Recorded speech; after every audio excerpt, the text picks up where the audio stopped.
अगस्त जी। राधे राधे महाराज।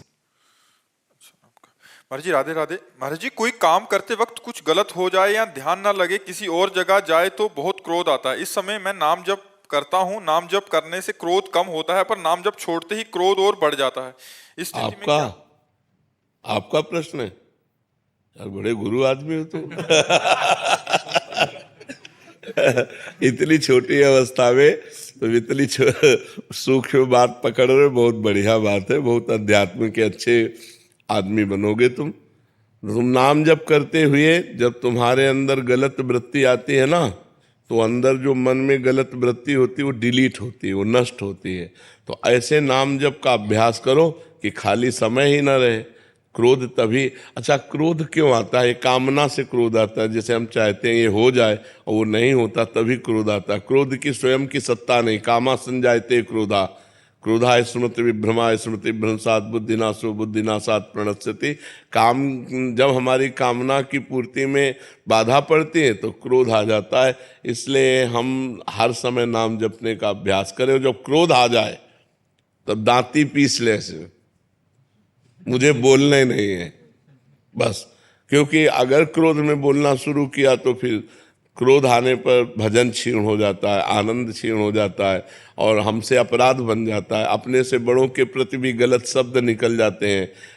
अपवित्र भाषा भी, ज़्यादा क्रोध आ जाए तो गालियां भी आने लगती हैं, जबान पे दुरुक्ति गालियां आने लगती हैं और बड़े कटु वचन निकलने लगते हैं। इसलिए क्रोध को रोकना है तो मौन धारण कर ले।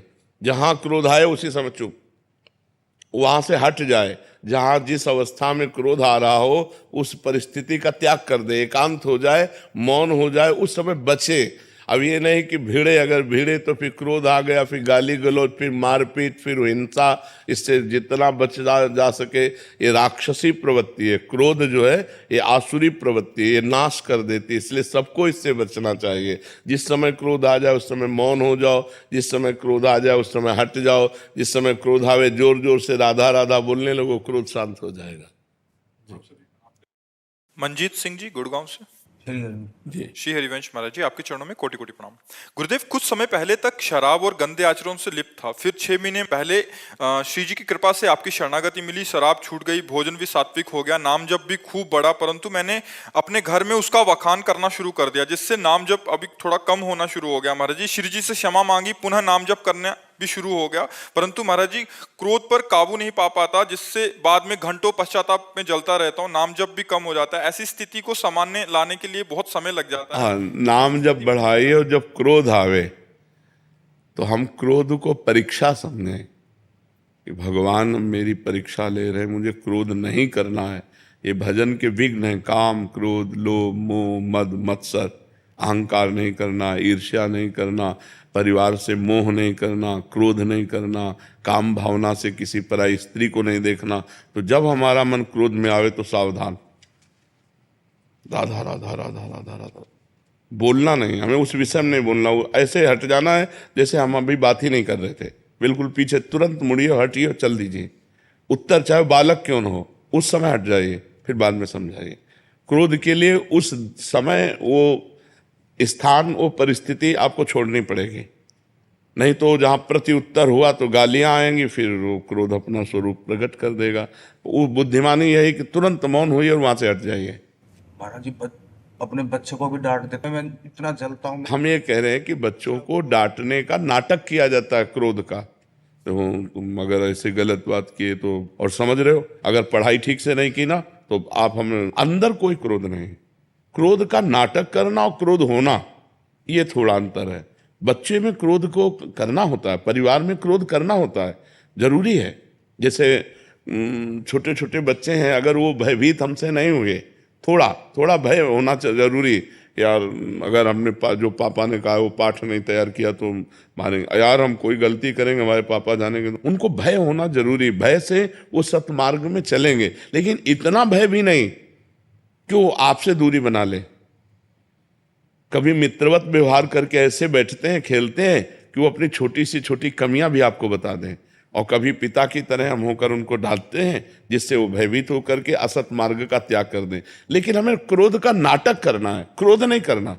जैसे शिष्यों से करना पड़ता है, तो ये अगर हमको उस समय सोचो तो 100 में 100% हम क्रोधित नहीं हैं। हम अपनी नौकरी निभा रहे हैं, हमें गुरु भाव से उन्होंने स्वीकार किया। अगर उनकी गलतियां बन रही तो हमारा कर्तव्य है उनको डांट करके अच्छे आचरणों में युक्त करना। ऐसे आप पिता है, अगर अपने पुत्र को अच्छे आचरणों से युक्त करना है तो कभी कभी क्रोध का नाटक करना पड़ता है। तो अगर पिता का शासन पवित्र है तो अब आजकल शासन ही नहीं रह गया है। बच्चे पढ़ लिख करके माता पिता का अपमान कर रहे हैं, माता पिता की अवहेलना कर रहे हैं, क्योंकि बच्चापन से डाली नहीं गई बात। खेलने के लिए मोबाइल दे दिया गया और धीरे धीरे धीरे धीरे वो मोबाइल से इतने गंदे आचरणों में प्रयुक्त हो जाते हैं, इतनी मलिन बुद्धि हो जाती है कि अपने पूज्य माता पिता का अपमान करने लगते हैं, अवहेलना करने लगते हैं और इतना दूर निकल जाते हैं सतमार्ग से कि लौटना मुश्किल हो जाता है। गंदे गंदे व्यभिचार में, व्यसन में फैल जाते हैं। तो ये क्रोध करना अनिवार्य है, पर क्रोध अंदर से नहीं, बाहर से नाटक करना है। क्रोध का नाटक करना है, अंदर से करोगे तो आप परेशान हो जाओगे। बस वो मारना नहीं है, मारने की एक्टिंग पूरी करने के, बाप रे आज तो बच गए, ऐसा करना है। क्रोध का अंदर हृदय में प्रवेश ना होने पाए, अगर बाहर से हम नाटक करें तो अच्छा रहेगा। परिवार में अगर अब माता पिता शराब पी रहे हैं, माता पिता गंदी बातें कर रहे हैं, माता पिता गंदे दृश्य देख रहे हैं, तो बच्चों पर आचरण नहीं पड़ेगा। तुम खुद अध्यात्मवान बनो और बच्चों को अध्यात्मवान बनाओ। बिना अध्यात्म से जुड़े किसी का जीवन मंगल में नहीं हो सकता। आज हमारा समाज जितना अध्यात्म से बिलग है उतने देख लो क्रूरता में पहुंचता जा रहा है। कैसे कैसे समाचार आते हैं, मतलब क्या है, क्या है ये नौजवान कहाँ जा रहे हैं, कहाँ जा रहे हैं? क्या वो मनुष्य शरीर नहीं है? क्या वो अपनी बहन नहीं है? आप कैसा व्यवहार कर रहे हैं? अध्यात्म तो चराचर जगत को मंगल में बना दे, लेकिन जुड़े ना जब, अब वो राक्षसी प्रवृत्ति से जुड़े, आधुनिकता से जुड़े, मंगल में भाव है नहीं, तो देखो कैसी कैसी गंदी बातें होती है। अब आजीवन सजा होगी, एक गलती का परिणाम आजीवन सजा, जीवन बर्बाद हो गया। पढ़ाई लिखाई स्वस्थता सब जब जाओ जेल, या तो फांसी की सजा या तो जेल। ऐसे ऐसे आचरण होने लगे हैं। तो हमें लगता है बहुत संभलना चाहिए और अध्यात्म में जुड़कर भगवान का नाम जब अपने बच्चों से भी कराना चाहिए। थोड़ी देर बैठकर कथा सुनानी चाहिए। सत्य शास्त्रों के श्रवण से बड़ा मंगल होता है। महाराज जी, बच्चे तिलक लगा के जाते हैं तो स्कूल को कह रहे हैं, स्कूल में कहते हैं कि ये कौन सा काला जादू है। हाँ, तो दूसरा कर ले कि सूखी रज ले लेना, सूखी रज का ऐसे लगा ले तो चिन्ह नहीं बनेगा और तिलक भी लग जाएगा। अब स्कूल में तो जो पढ़ाई हो रही है आप देख ही रहे हो, आधुनिकता की पढ़ाई हो रही है और ऐसे ऐसे आचरण नौजवानों के हो रहे हैं जो जो नहीं होने चाहिए। क्या ये विद्या है?